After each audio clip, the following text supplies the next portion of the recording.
नमस्कार दोस्तों। ये कहानी किसी बड़े शहर की नहीं है। ये मेरे बचपन के उस छोटे से कस्बे की है जहाँ आखिरी घर के बाद सड़क खत्म हो जाती है और अंधेरा शुरू हो जाता है। बरसों पहले उसी कस्बे के मेरे पुराने घर में एक रात कुछ ऐसा हुआ जिसे आज तक कोई नाम नहीं दे पाया। लोग कहते हैं वहाँ कुछ दिखाई नहीं देता, बस खड़ा रहता है, और यही है मेरा अनकहा अंधेरा। बरसों हो गए, इतने बरस की अब यादों की शक्लें धुंधली पड़ चुकी है। कुछ चेहरों के नाम भूल गए, कुछ नामों के चेहरे। जिंदगी अपनी रफ्तार से चलती रही, जैसे उसे कभी पलटकर देखने की आदत ही ना रही हो। लेकिन कुछ बातें होती हैं जो ना नाम चाहती हैं ना याद दिलाने वाला, वो खुद ब खुद भीतर से उठती हैं। जैसे किसी ने बरसों पहले कुछ अधूरा छोड़ दिया हो और अब अचानक उसे पूरा करने का वक्त आ गया हो। आज वही हुआ।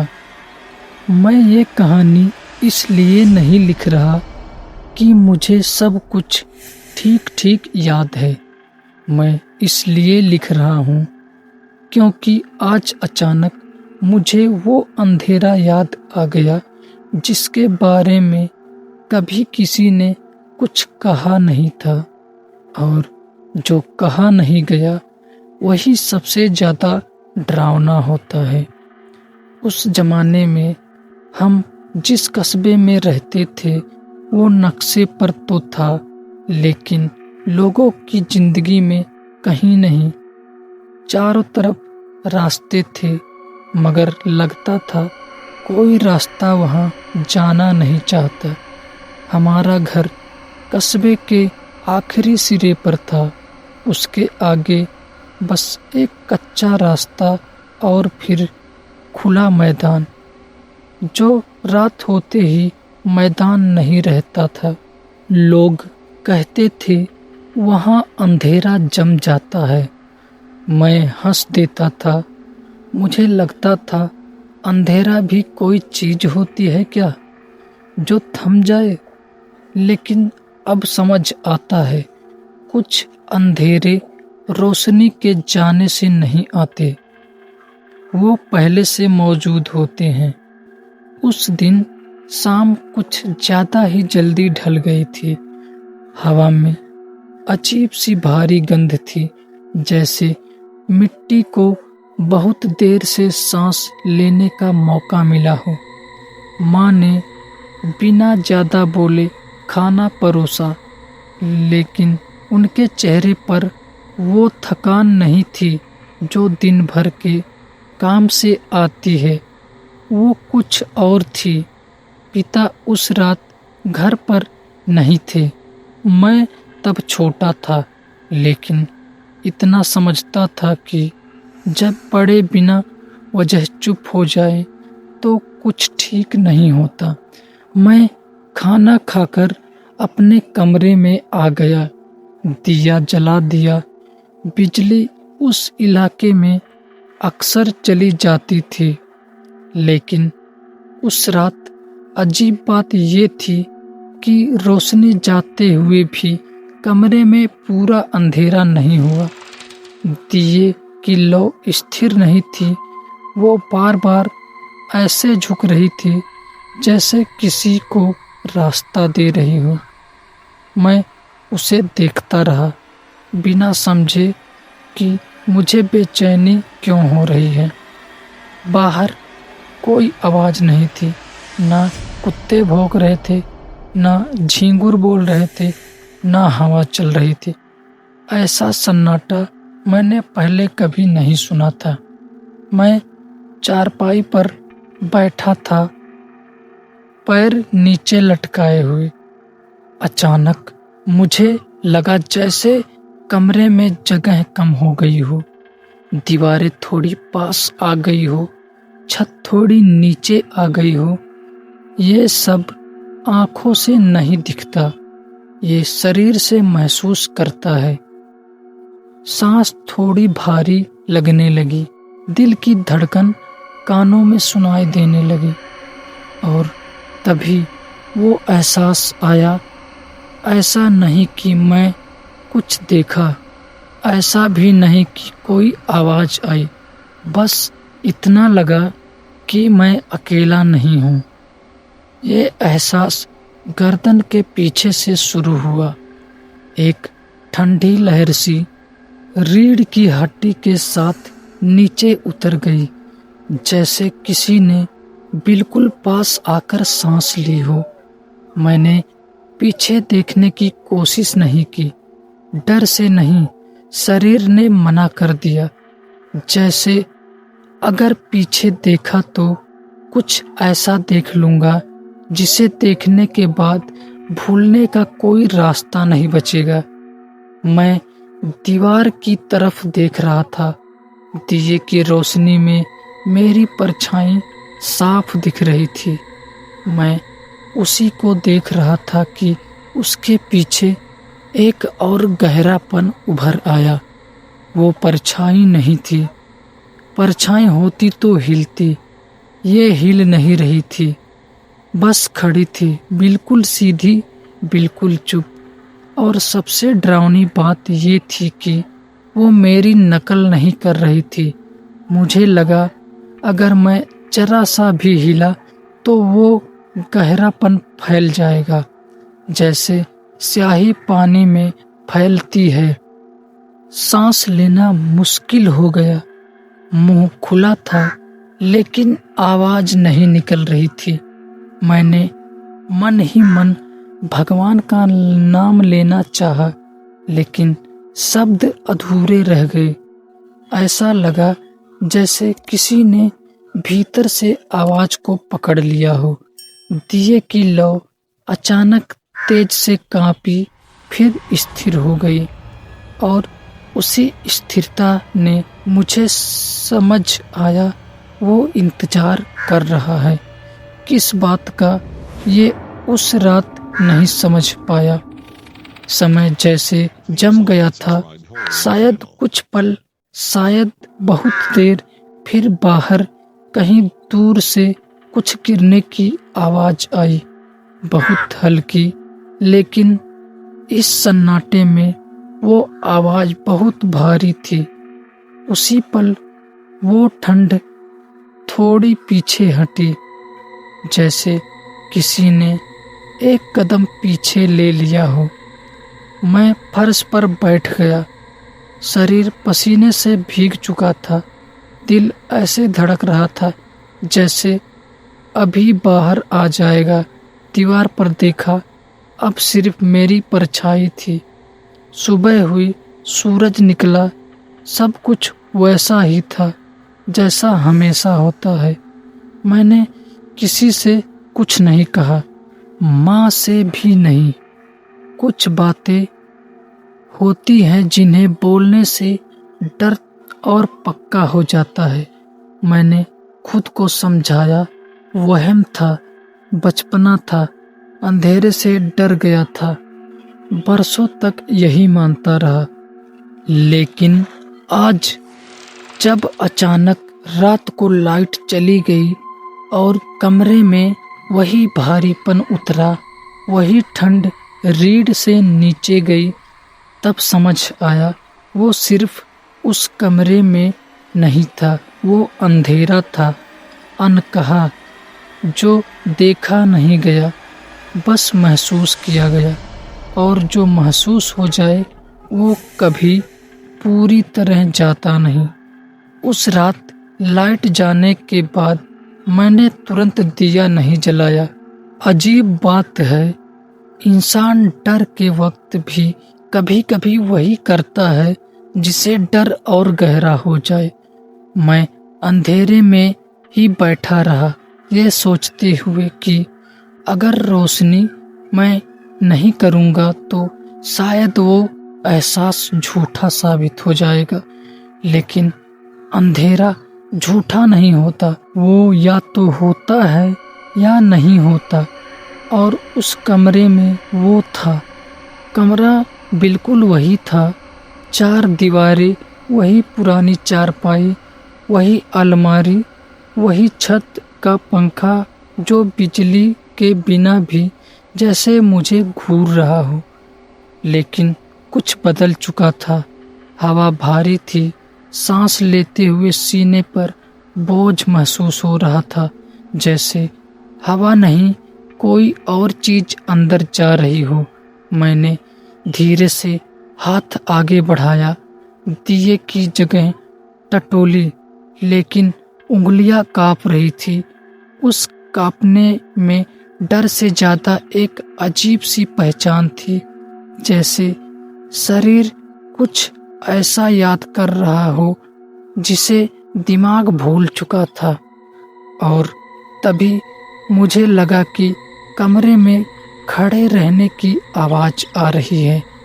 ये कदमों की आवाज नहीं थी, ये कपड़ों की सरसराहट भी नहीं थी, ये बस खड़े होने की आवाज थी, जैसे कोई बहुत देर से एक ही जगह पर खड़ा हो और उसका वजन फर्श पर उतर रहा हो। मैंने दिया जला दिया। रोशनी फैलते ही कमरे की चीजें उभर आई, लेकिन राहत नहीं आई। दिए की लौ पहले ही स्थिर नहीं थी, वो बार बार झुक रही थी, वो कांप रही थी, जैसे उसे भी समझ आ गया हो कि अब वो सिर्फ रोशनी नहीं है, गवाह है। दीवार पर मेरी परछाई बनी और मैं उसे देखने की हिम्मत नहीं जुटा पाया। मुझे डर था कि अगर देखा तो वही पुरानी गलती दोहराऊंगा, लेकिन डर कभी कभी हिम्मत से तेज होता है। मैंने नजर उठाई, मेरी परछाई अकेली थी। उस पल मुझे राहत नहीं मिली, मुझे और डर लगा, क्योंकि अगर वो दिखाई नहीं दे रहा था तो इसका मतलब ये नहीं था कि वो वहाँ नहीं था। कुछ चीजें दिखाई तभी देती हैं जब वो चाहती है, और जो खुद को छुपा ले वो अक्सर बहुत पास होता है। मुझे याद आया, बचपन में कस्बे के बुजुर्ग एक बात कहा करते थे, कुछ साए दीवारों पर नहीं पड़ते, वो सीधे आदमी के अंदर खड़े होते हैं। तब ये बातें कहानी लगती थी, आज याद लग रही थी। मैं चारपाई पर बैठ गया और जमीन से लगाए रखे एक अजीब सा डर था कि अगर पैर जमीन से उठ गए तो कुछ पकड़ लेगा। कमरे की खामोशी अब सन्नाटा नहीं थी, वो सुन रही थी, हर सांस, हर हलचल, हर दिल की धड़कन। मुझे लगा जैसे कोई मेरे डर को गिन रहा हो। जितना डर बढ़ता उतना वो और पास आता।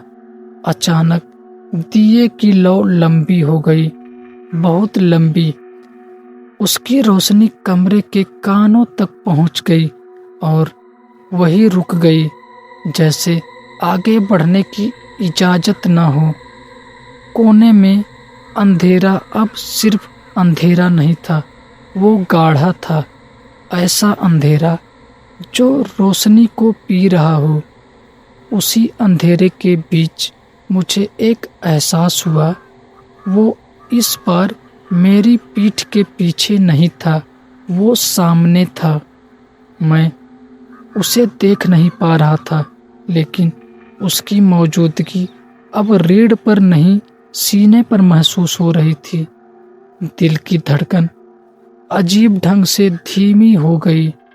डर के वक्त दिल तेज धड़कता है, ये सब जानते हैं, लेकिन जब दिल धीमा हो जाए तो समझ लेना चाहिए कि डर ने शरीर से ज्यादा मन को पकड़ लिया है।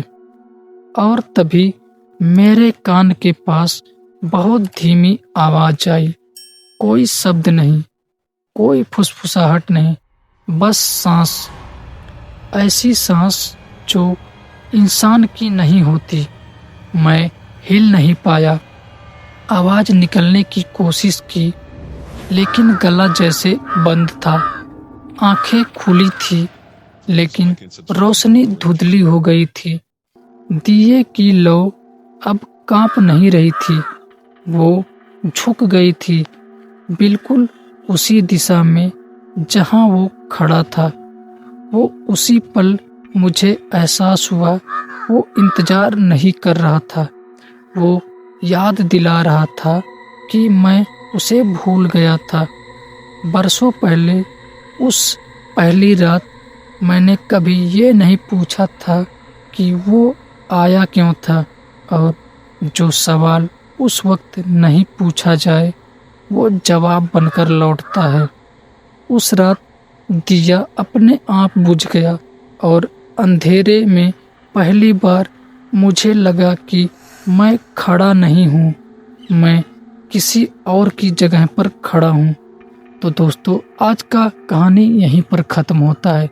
तो दोस्तों, कमेंट करके बताइए आपको ये कहानी कैसी लगी, और अगर ये कहानी आपको अच्छी लगी तो हमारे वीडियो को लाइक और हमारे चैनल को सब्सक्राइब जरूर कर लीजिएगा। तो मिलेंगे किसी नेक्स्ट हॉरर स्टोरी के साथ।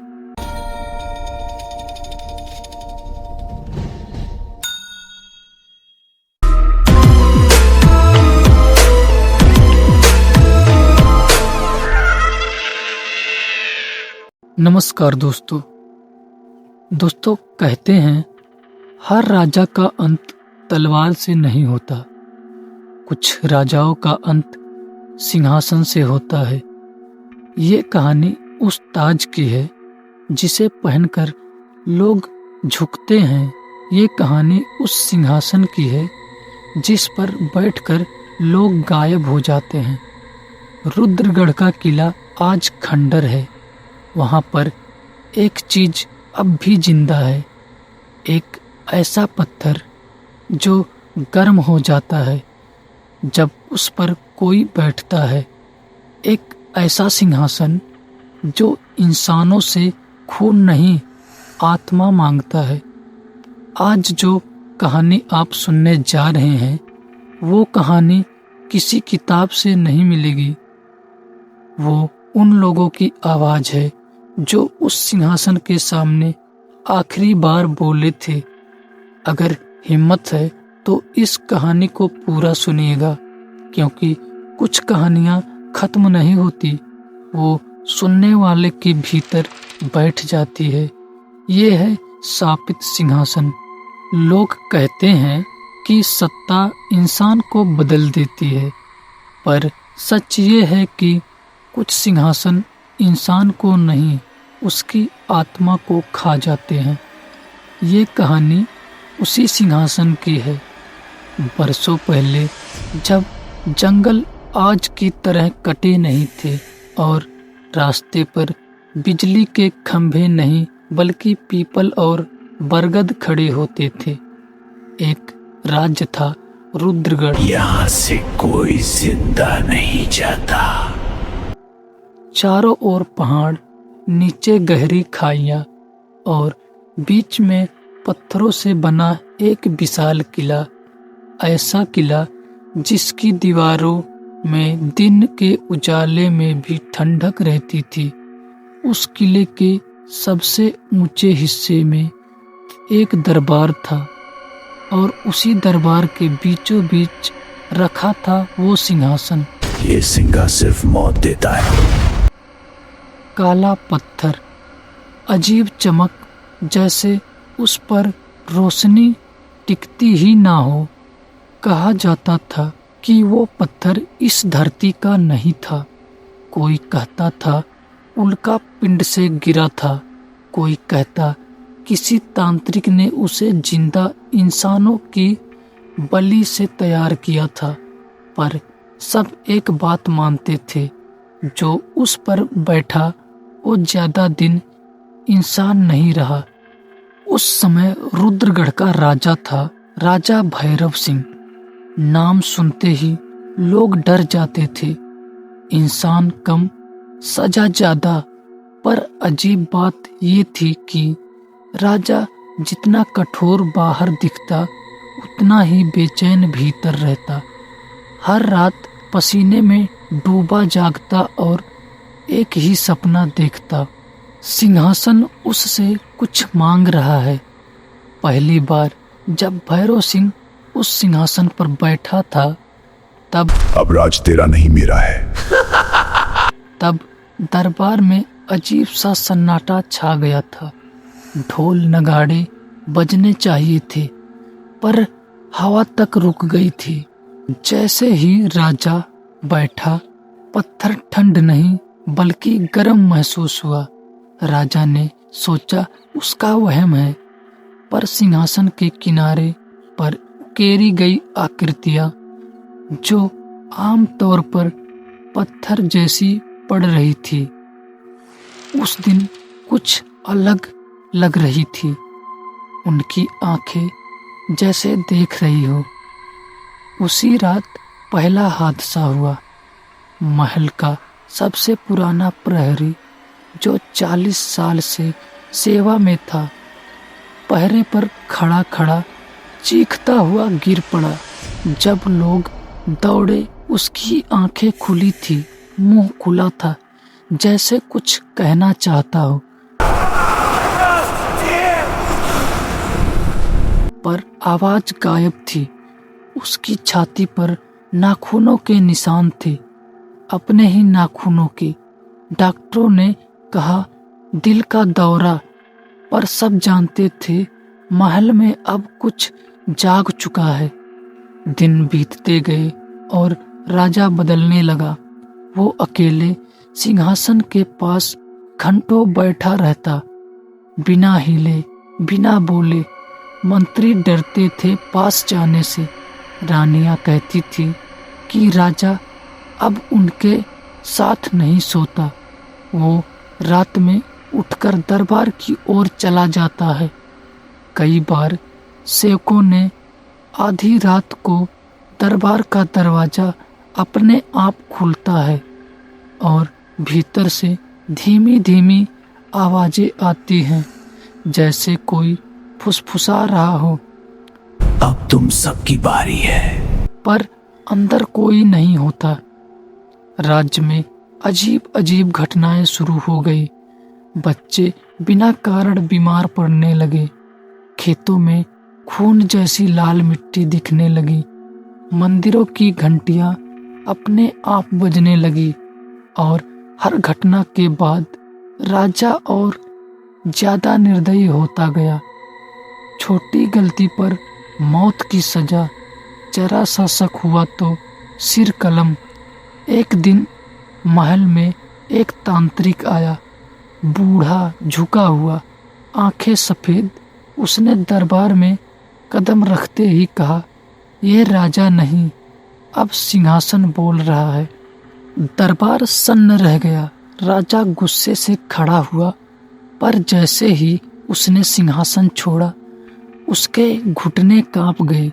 तांत्रिक ने बताया, यह सिंहासन कभी किसी राजा के लिए नहीं बना था। ये बनाया गया था रक्षा के लिए नहीं, बलि के लिए। हर कुछ वर्षों में इसे खून चाहिए होता है, आत्माएं चाहिए होती हैं। जो इस पर बैठता है, धीरे धीरे उसका शरीर सिंहासन का दरवाजा बन जाता है। राजा ने उस तांत्रिक को उसी दिन मरवा दिया। पर बात यही नहीं रुकी। उस रात किले के नीचे से आवाजें आने लगी, तहखानों से, पुराने कैद खानों से, जहां सदियों से किसी ने कदम नहीं रखा था। दीवारों पर खरोचे दिखने लगे, जैसे अंदर से कोई बाहर निकलना चाहता हो। रानियां एक एक कर पागल होने लगी। कोई कहती राजा के पीछे खड़ा कोई और है, कोई कहती सिंहासन से खून टपकता है, और फिर आई वो रात, अमावस की रात। पूरा महल अंधेरे में डूबा था। ना दीपक जला, ना चांद निकला। अचानक दरबार से जोर की आवाजें आई। जब लोग पहुंचे, देखा राजा सिंहासन से चिपका हुआ है। उसका शरीर पत्थर से जुड़ चुका था, मुंह खुला था, आंखें फटी हुई, और सिंहासन अब सांस ले रहा था। सुबह तक राजा मर चुका था, पर सिंहासन खाली नहीं हुआ। आज भी रुद्रगढ़ का किला खड़ा है, खंडर बन चुका है, पर दरबार अब भी सलामत है। लोग कहते हैं अगर कोई आधी रात वहां गया तो उसे पत्थर पर बैठे किसी के सांस लेने की आवाज सुनाई देती है, और अगर किसी ने उस सिंहासन को छू लिया तो कुछ साल बाद कहीं किसी और राज्य में वही सिंहासन फिर से मिल जाता है, क्योंकि शापित सिंहासन कभी टूटता नहीं, वो बस अपना अगला राजा ढूंढता है। सिंहासन खाली है पर भूखा नहीं है। दोस्तों, आपको ये कहानी कैसी लगी कमेंट करके बताइएगा, और अगर ये कहानी आपको अच्छी लगी तो हमारे वीडियो को लाइक और हमारे चैनल को सब्सक्राइब जरूर कर लीजिएगा। तो मिलेंगे कल किसी नेक्स्ट हॉरर स्टोरी के साथ।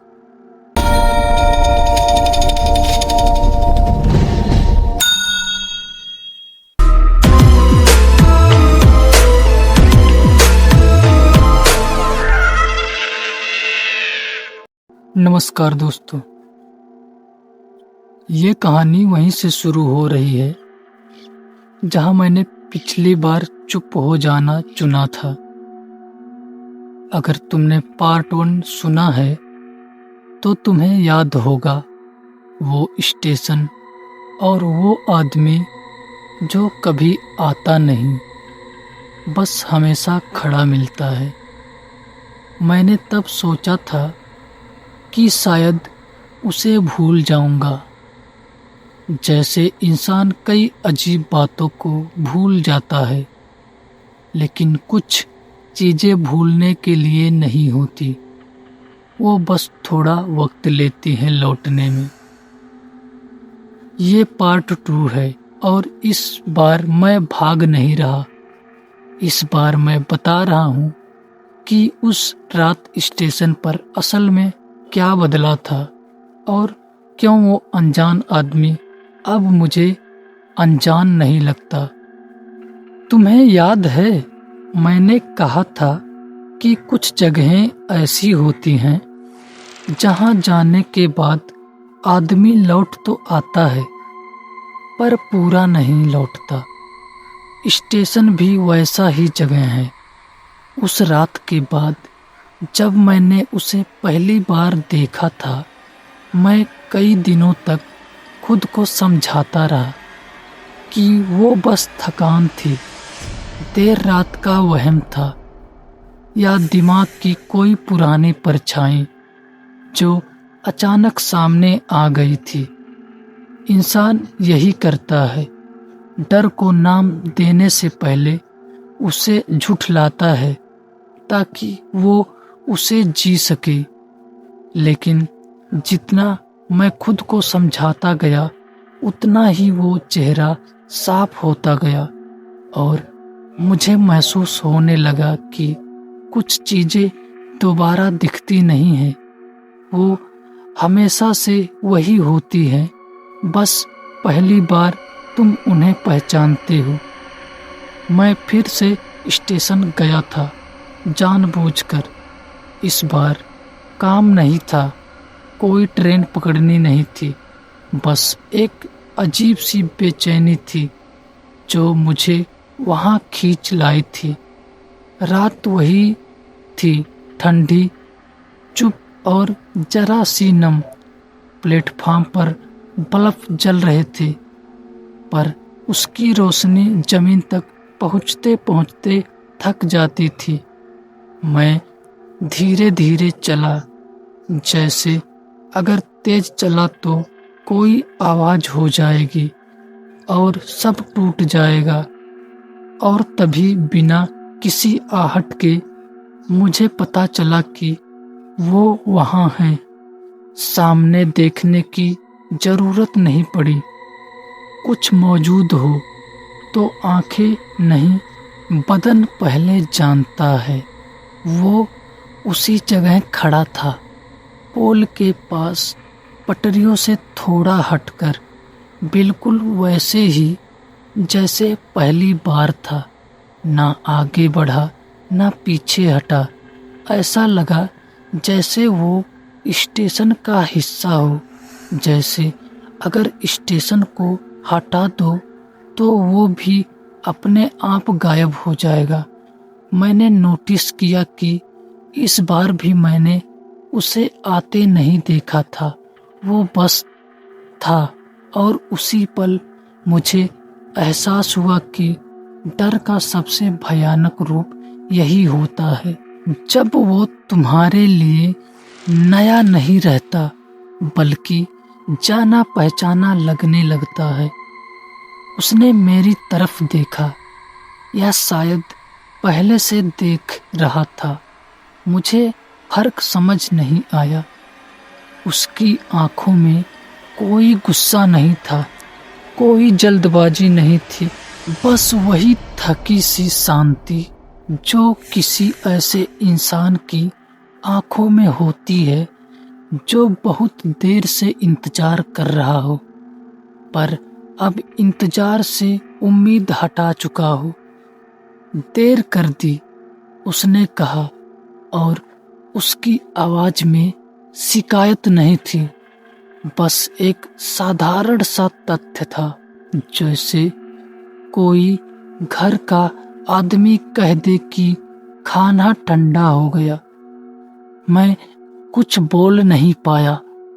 सवाल मेरे अंदर थे, पर मुंह तक आते आते बिखर जाते थे। कुछ लोगों के सामने आदमी सवाल नहीं पूछ पाता, क्योंकि अंदर कहीं ये डर बैठा होता है कि जवाब मिल गया तो वापस जी नहीं पाएगा। उसने पटरियों की तरफ इशारा किया और बोला कि पहले यहाँ 2 लाइनें थी, अब एक दिखती है। वो बोला जा रहा था और मुझे समझ नहीं आ रहा था कि वो स्टेशन की बात कर रहा है या मेरी जिंदगी की। मैंने उससे कहा कि जो चला जाता है वो दिखना बंद कर देता है, पर जो रुका रह जाता है वो हर बार अनजान लगता है। उसी पल मुझे पहली बार ये ख्याल आया कि शायद अनजान शब्द हम दूसरों के लिए नहीं, अपने लिए इस्तेमाल करते हैं। उस रात उसने स्टेशन के बारे में बातें की, पर हर बात के पीछे कुछ और था। उसने कहा कि स्टेशन इंतजार की जगह नहीं, ये छूट जाने की जगह है। यहाँ लोग आते नहीं, यहाँ लोग पीछे छूट जाते हैं। हर स्टेशन पर कुछ चेहरे ऐसे होते हैं जो किसी ट्रेन से नहीं उतरते और ना किसी ट्रेन में चढ़ते हैं। वो बस खड़े रहते हैं इतनी देर तक कि उन्हें खुद याद नहीं रहता कि वो कभी कहीं और के थे। मैं सुनता रहा, क्योंकि बोलने की ताकत कब की खत्म हो चुकी थी, और उसके बाद हर शब्द के साथ मेरे दिमाग में एक बहुत पुरानी तस्वीर उभरने लगी। एक आदमी, एक प्लेटफार्म और एक डर जो मैंने कभी किसी से कहा नहीं था। अचानक मेरे मुंह से निकल गया, क्या तुम मुझे पहले से जानते हो? उसने जवाब देने में देर की, बहुत देर, इतनी देर की मुझे लगा शायद उसने सुना ही नहीं। फिर उसने कहा बहुत धीमे, मैं तुम्हें जानता नहीं हूँ। मैं तुम्हें याद हूँ। और उसी पल मुझे समझ आ गया कि जिस अनजान आदमी से मैं डर रहा था वो अनजान कभी था ही नहीं। अनजान मैं था अपनी ही यादों से, अपनी ही अधूरी कहानी से। तो दोस्तों, आज का कहानी यहीं पे ख़त्म होता है। दोस्तों, आपको ये कहानी कैसी लगी कमेंट करके बताइएगा। और अगर ये कहानी आपको अच्छी लगी तो हमारे वीडियो को लाइक और हमारे चैनल को सब्सक्राइब जरूर कर लीजिएगा। तो मिलेंगे किसी नेक्स्ट हॉरर स्टोरी के साथ।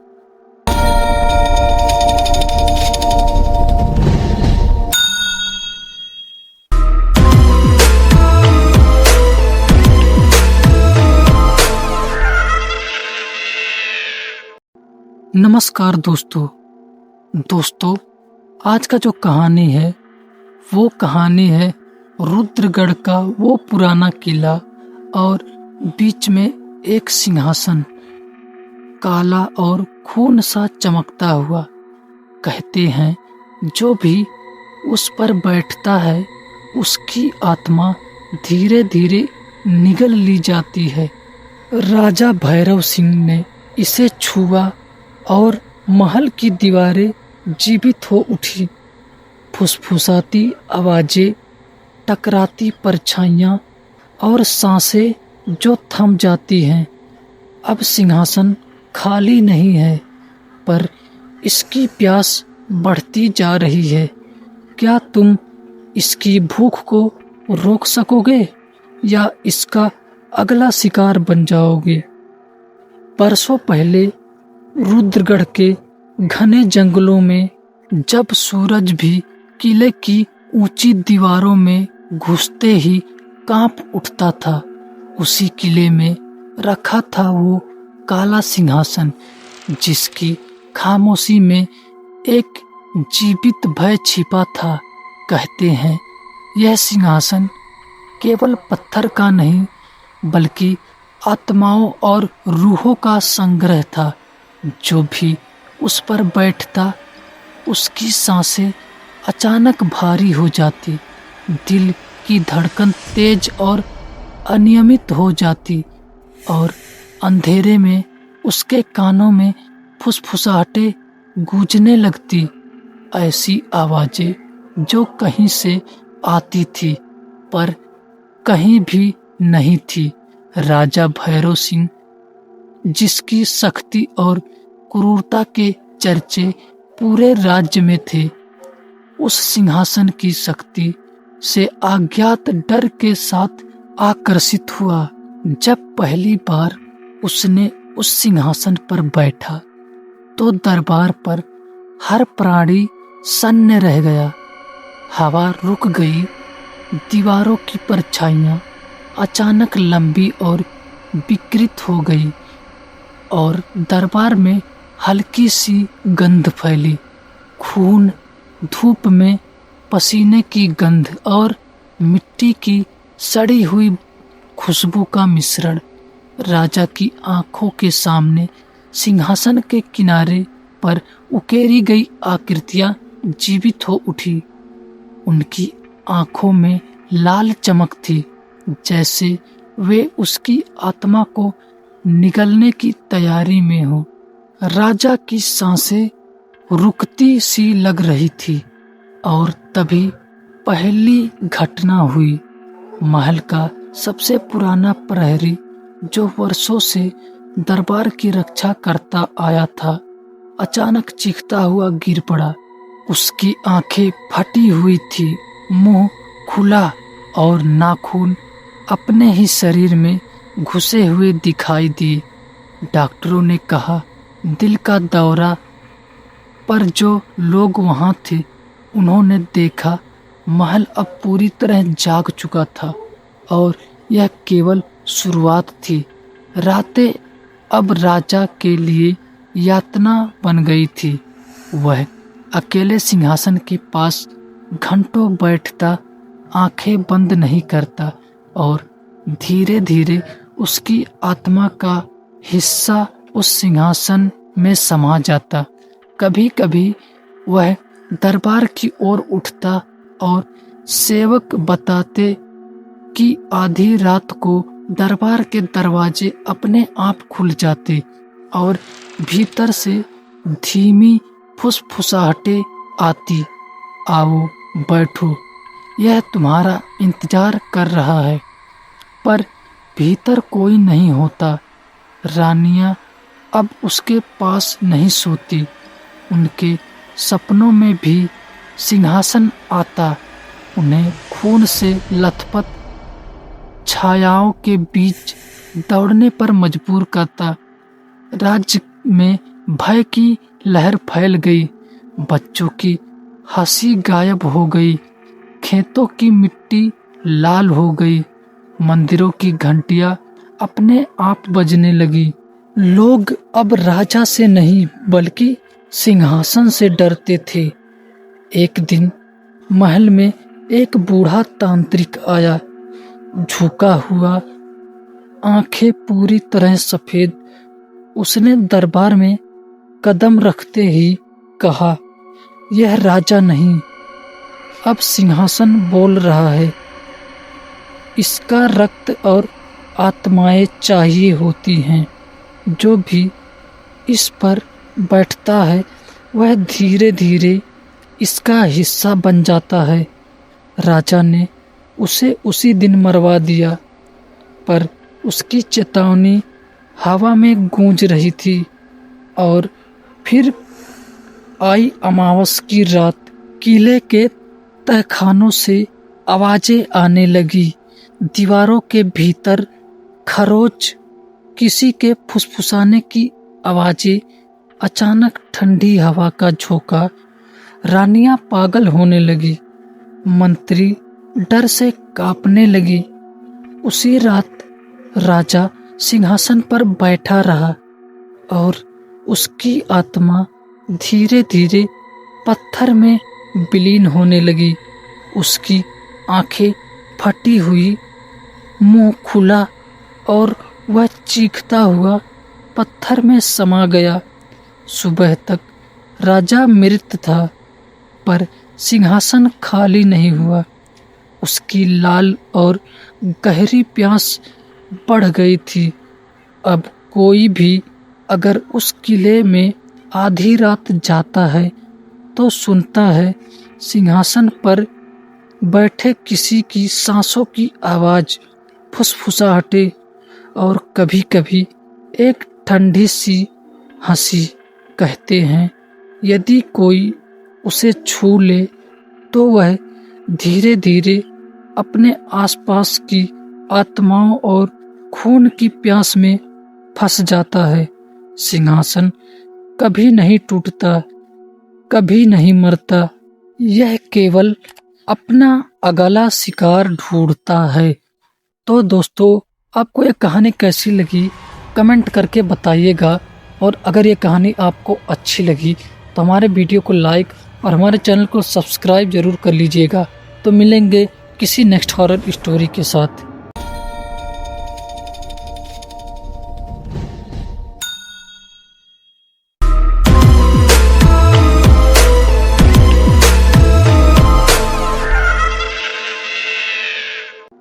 नमस्कार दोस्तों, आज जो मैं कहानी आपको सुनाने जा रहा हूँ वो मुझे मेरी दादी सुनाया करती थी। दादी कहा करती थी कि कुछ कहानियाँ सुनाई नहीं जाती, वो रात खुद सुनाती है। जब सब सो जाते हैं, दिए बुझ जाते हैं और सन्नाटा इतना गहरा हो जाता है कि अपनी सांसें ही डराने लगती हैं, तभी वो आवाज आती है। ये कहानी उसी आवाज की है, एक ऐसे स्टेशन की जो दिन में सिर्फ ईंट पत्थर लगता है, लेकिन रात होते ही नाम लेकर बुलाने लगता है। एक ऐसी ट्रेन की जो समय पर नहीं आती और जिनको ले जाती है उन्हें कभी वापस नहीं छोड़ती। दादी ने ये कहानी मुझे तब सुनाई थी जब उन्होंने कहा था, अगर कभी रात में कोई बहुत अपनेपन से तुम्हारा नाम ले तो याद रखना वो इंसान नहीं होता। अब ये कहानी मैं तुम्हें सुनाने जा रहा हूँ, ध्यान से सुनना, क्योंकि कुछ कहानियाँ सिर्फ सुनी नहीं जाती, वो चुनती हैं कि अगला कौन होगा। दादी कहा करती थी कि जब कोई जगह बहुत ज़्यादा यादें जमा कर लेती है ना तो वो जगह भूखी हो जाती है, और भूखी जगहें इंसान की तरह नहीं मांगती, वो इंतजार करती हैं धीरे धीरे, इतने सब्र से कि आदमी को लगता है सब ठीक है, जबकि असल में कुछ भी ठीक नहीं होता। दादी बताती थी कि स्टेशन भी ऐसा ही था, बाहर से टूटा हुआ, भीतर से जागा हुआ। रात में जब आखिरी दिया बुझता तब स्टेशन की दीवारों से ऐसी आवाजें आती थी जैसे कोई उंगलियों से थपथपा रहा हो, गिनती कर रहा हो, और दादी को हमेशा लगता था कि वो गिनती इंसानों की है। दादी ने पहली बार जब सच में आवाज सुनी तब वो अकेली थी, बहुत अकेली। दादी कहती थी कि आवाज कभी डरावनी नहीं लगती थी, वो हमेशा जानी पहचानी होती थी, कभी उनकी माँ की, कभी उनकी दादी की, और कभी उनकी अपनी ही आवाज जैसी। आवाज दादी का नाम ऐसे लेती थी जैसे बहुत थक गई हो, बस आ जाओ, अब देर हो रही है। दादी कहती थी कि उस बुलावे में आदेश नहीं था, प्यार था, और वही सबसे बड़ा धोखा था। डर आदमी को रोकता है, लेकिन प्यार चलने पर मजबूर कर देता है। उस रात दादी स्टेशन पहुंची तो उन्हें लगा जैसे स्टेशन उन्हें पहचानता हो। प्लेटफार्म लंबा लग रहा था, ज़्यादा लंबा जितना दिन में होता था, और छत उतनी ऊंची कि अंधेरा नीचे झुक आया हो। दादी ने देखा कि आखिरी ट्रैक के पास धुंध जमीन से नहीं उठ रही थी, बल्कि पटरी के बीच से निकल रही थी, जैसे जमीन ने मुंह खोल रखा हो। दादी के कदम अपने नहीं थे, वो बहुत धीरे चल रही थी, बिना हड़बड़ी के, जैसे किसी ने वक्त बांध दिया हो। ट्रेन पहले से खड़ी थी। दादी हमेशा कहती थी कि वो ट्रेन आई नहीं थी, वो वहीं थी, शायद हमेशा से। डिब्बों की खिड़कियों के पीछे चेहरे थे, लेकिन चेहरों से ज्यादा आंखें दिखती थी, बड़ी, बिना पलक झपकाए, खाली। कुछ आंखें दादी को पहचानती थी, कुछ में शिकायत थी, कुछ में राहत, और कुछ में ऐसी भूख जिन्हें शब्दों में नहीं बांधा जा सकता। दादी ने तभी समझा कि जो लोग गायब हुए थे वो गए नहीं थे, वो यहीं थे। दादी ने सुना कि ट्रेन उनसे बात कर रही है, लेकिन मुंह खोलकर नहीं। आवाज सीधे दिमाग में उतर रही थी, तुम बहुत दिनों से हमें टाल रही हो। दादी ने जवाब नहीं दिया। जवाब देने का मतलब था, मान लो ट्रेन की खिड़कियों में बैठे लोगों ने एक साथ सिर मोड़ा और दादी ने देखा कि उनके पैर जमीन को छू ही नहीं रहे थे। वो बैठे नहीं थे, लटके हुए थे, जैसे डिब्बे नहीं ताबूत हो। दादी कहती थी कि तभी उन्हें सबसे डरावनी बात समझ आई। ट्रेन को नए लोग नहीं चाहिए थे, उसे कहानी चाहिए थे। जब तक कोई दादी बनकर कहानी सुनाता रहेगा, तब तक ट्रेन इंतजार करेगी, लेकिन जिस दिन दादी थक जाएगी, जिस दिन आवाज कांपने लगेगी, उस दिन ट्रेन खुद लेने आएगी। इसलिए दादी कभी कहानी पूरी नहीं सुनाती थी। वो डर को अधूरा छोड़ देती थी ताकि ट्रेन को भी इंतजार करना पड़े। दादी ने उस रात स्टेशन से लौटते हुए पीछे नहीं देखा। उन्होंने कहा कि पीछे देखने की जरूरत ही नहीं थी, क्योंकि जो पीछे था वो अब अंदर था। दादी बोली, कुछ साए घर तक छोड़ने आते हैं। उस रात के बाद दादी कभी ठीक से सोई नहीं। नींद आती तो सपने नहीं आते थे, आवाजें आती थी। और फिर वो आखिरी रात आई। दादी ने हमें पास बुलाया। उनकी आवाज भारी नहीं थी, खाली थी। दादी ने कहा, आज अगर कोई आवाज आए तो समझ लेना। दादी ने कहानी पूरी कर दी। उसी रात आधी नींद में हमें लगा किसी ने हमारा नाम लिया, बहुत प्यार से, बहुत धीरे से। और अगली सुबह दादी का बिस्तर खाली था, घर का दरवाजा खुला था और स्टेशन की तरफ जाने वाले रास्ते पर पटरी के बीच बीच धीमे कदमों के निशान थे। आज भी लोग कहते हैं, अगर बहुत सन्नाटे में कोई बूढ़ी आवाज तुम्हें कहानी सुनाने लगे तो ध्यान से सुनना, क्योंकि दादी अब चेतावनी नहीं दे रही, दादी अब बुला रही है। तो दोस्तों, आपको ये कहानी कैसी लगी कमेंट करके बताइएगा। और अगर ये कहानी आपको अच्छी लगी हो तो हमारे वीडियो को लाइक और हमारे चैनल को सब्सक्राइब जरूर कर लीजिएगा। और अगली हॉरर स्टोरी आपको किस टॉपिक पर चाहिए कमेंट करके ज़रूर बताइएगा, मैं लाने की पूरी कोशिश करूँगा। तो दोस्तों, मिलेंगे कल किसी नेक्स्ट हॉरर स्टोरी के साथ।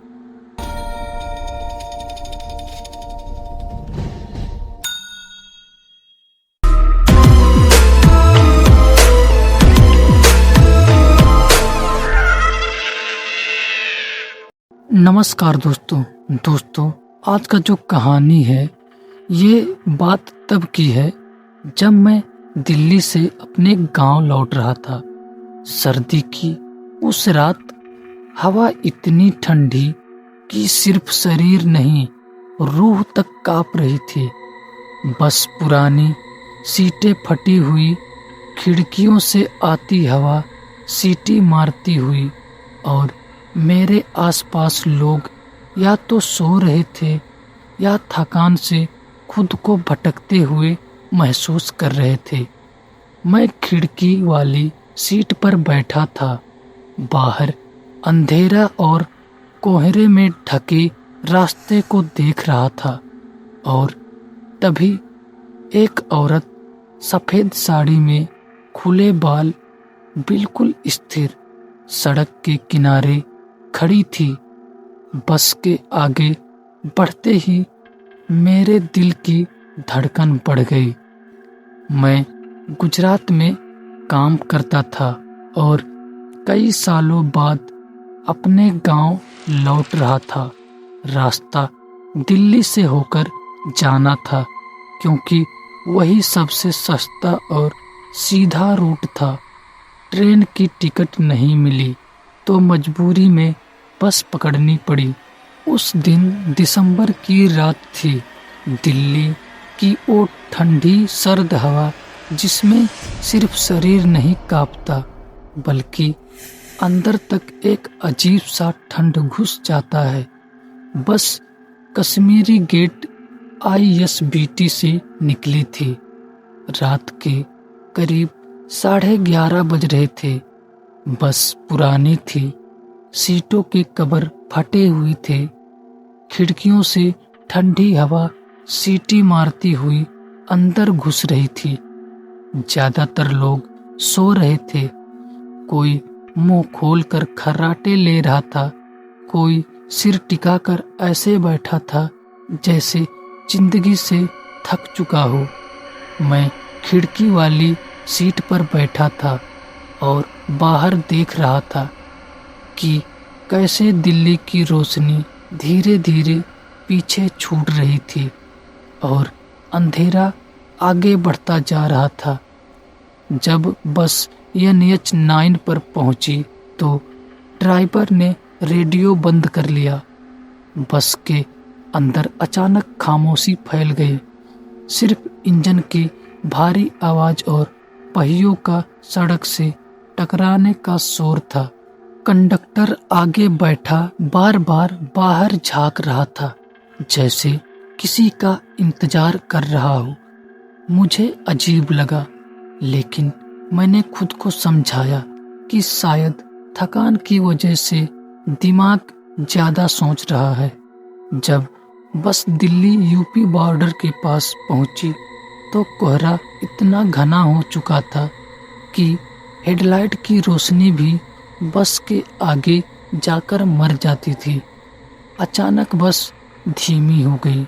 ड्राइवर ने ब्रेक दबाया, लेकिन बस रुकी नहीं, बस रेंगने लगी। तभी मेरी नज़र सड़क के किनारे खड़ी एक आकृति पर पड़ी। एक औरत खड़ी थी, सफ़ेद साड़ी, खुले बाल, चेहरा नीचे की तरफ झुका हुआ, बिल्कुल स्थिर, जैसे पत्थर की मूर्ति हो। इस इलाके में रात को कोई पैदल नहीं चलता। ये बात मुझे भी पता थी। मैंने कंडक्टर को इशारा करके दिखाया। उसने देखा और तुरंत मुंह फेर लिया, जैसे उसने कुछ देखा ही नहीं। बस आगे बढ़ गई, लेकिन मेरे दिल की धड़कन तेज हो चुकी थी। वो औरत हवा में भी नहीं हिल रही थी। उसके बाल तक स्थिर थे। मन बार बार कह रहा था कि कुछ गलत है, बहुत गलत। थोड़ी देर बाद बस एक सुनसान जगह पर पहुंची। दोनों तरफ अधूरी इमारतें, टूटे हुए स्ट्रीट लाइट, दूर दूर तक कोई रोशनी नहीं। तभी पीछे की सीट से किसी के रोने की आवाज आई, बहुत धीमी, दबाई हुई, जैसे कोई मुंह पर हाथ रखकर रो रहा हो। मैंने पीछे मुड़कर देखा, लेकिन वहां कोई नहीं था। सीट खाली थी। मेरे गले में अजीब सा सूखापन आ गया, शरीर सुन्न हो गया। आगे देखा तो ड्राइवर का चेहरा पसीने से भीगा हुआ था, जबकि बाहर भयंकर ठंडी थी। कंडक्टर धीरे धीरे हनुमान चालीसा बुदबुदा रहा था। उसके होठ कांप रहे थे, जैसे वो डर को जोर से दबाने की कोशिश कर रहा हो। अचानक बस फिर धीमी हुई और इस बार वो औरत बस के सामने खड़ी थी। अब उसका चेहरा साफ दिख रहा था। उसकी आंखें खुली थी, लेकिन उनमें कुछ नहीं था, ना सफेद ना पुतली, बस गहराई, जैसे दो खाली गड्ढे। ड्राइवर अचानक चिल्लाया, कोई पीछे मत देखना, कोई खिड़की मत खोलना। बस के अंदर ठंड अचानक बढ़ गई। सांसों से भाप निकलने लगी। किसी ने जोर से चिल्लाने की कोशिश की, लेकिन आवाज गले में ही दब गई।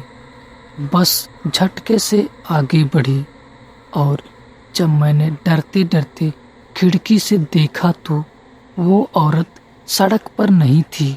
वो बस के साथ साथ चल रही थी, बिना पैरों को हिलाए, जैसे जमीन को छुए बिना सरक रही हो।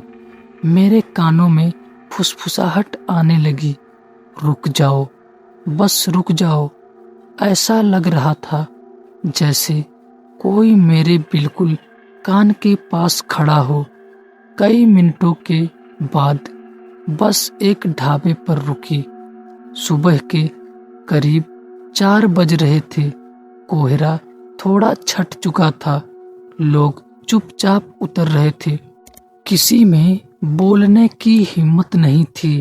ढाबे के बूढ़े मालिक ने हमें देखा और बस इतना पूछा, आज फिर दिख गई।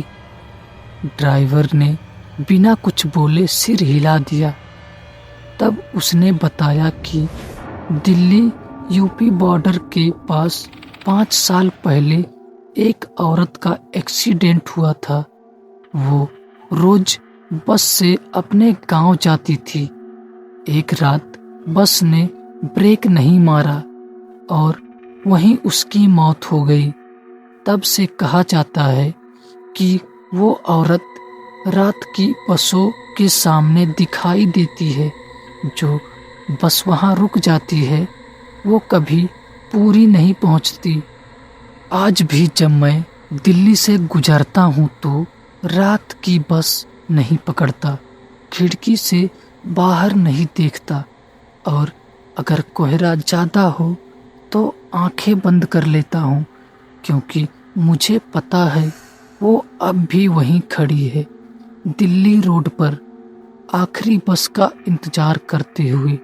तो दोस्तों, आपको ये कहानी कैसी लगी कमेंट करके बताइएगा, और अगर ये कहानी आपको अच्छी लगी तो हमारे वीडियो को लाइक और हमारे चैनल को सब्सक्राइब जरूर कर लीजिएगा। और दोस्तों, अगर आपके पास किसी टॉपिक से रिलेटेड हॉरर स्टोरी है तो आप हमें कमेंट में दे सकते हैं। मैं उस पर भी हॉरर स्टोरी लाने की पूरी कोशिश करूंगा। तो मिलेंगे कल किसी नेक्स्ट हॉरर स्टोरी के साथ।